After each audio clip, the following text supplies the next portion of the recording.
নমস্কার বন্ধুরা, মিউটেশনের আবেদন, উত্তরাধিকারীর আবেদন, জমির সার্চিং ও ডিজিটাল পর্চা ও ইত্যাদি নানা কাজের জন্য আমাদেরকে বাংলার ভূমির ইউজার আইডি ও পাসওয়ার্ড তৈরি করতে হবে।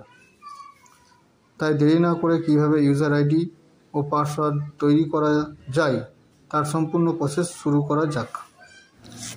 ইউজার আইডি ও পাসওয়ার্ড তৈরি করতে গেলে আপনারা যে কোনো একটি ব্রাউজার ওপেন করবেন। তারপর গুগল সার্চ বারে গিয়ে আপনারা বাংলার ভূমি লিখে সার্চ করবেন।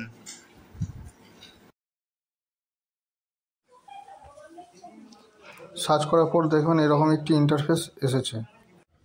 তারপর বাংলার ভূমি লেখা লিঙ্কটিতে ক্লিক করবেন।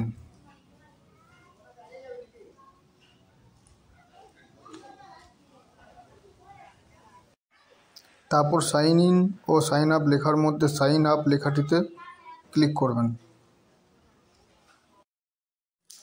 তারপর আমাদেরকে first name, middle name, last name বসাতে হবে। তবে যাদের মিডল নেম নেই তাদের না বসালেও হবে। গার্জেনের জায়গায় গার্জেন নেমটি দিতে হবে। অ্যাড্রেসের জায়গায় অ্যাড্রেস লিখবেন। মিউনিসিপ্যালিটি এরিয়ায় যাদের বাড়ি তারা মিউনিসিপ্যালিটি নেমটা লিখবেন। যাদের বাড়ি নেই তাদের ওই জায়গাটি ফাঁকা রাখলেও চলবে। তারপর থানা লিখবেন, তারপর জেলা লিখবেন, তারপর পিনকোডটি নিজের এরিয়া যেটি সেটি দিয়ে দেবেন। তারপর নিজের চালু ইমেল আইডিটি দেবেন। তারপর নিজের কাছে যেটি আধার কার্ডে লিঙ্ক করা আছে সেই মোবাইলটি দেবেন। মোবাইল নম্বর দেওয়ার পর মাউস পয়েন্টটি অন্য কোনো একটি জায়গায় টাচ করলেই আপনার মোবাইলে একটি ওটিপি যাবে। সেই ওটিপিটি ভ্যালিডেট ওটিপির জায়গায় বসাতে হবে। তারপর নিজের পছন্দ মতো একটি পাসওয়ার্ড বানাতে হবে। কনফার্ম পাসওয়ার্ডের জায়গায় পুনরায় পাসওয়ার্ডটি লিখতে হবে।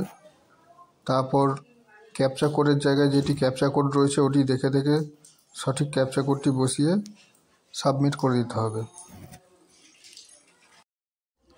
বন্ধুরা, সাবমিট করে দেওয়ার পরই দেখবেন successfully registered your user ID is your mobile number লেখাটি চলে এসেছে। এই ইউজার আইডি বলতে এখানে এই মোবাইল নাম্বারটি ইউজার আইডি।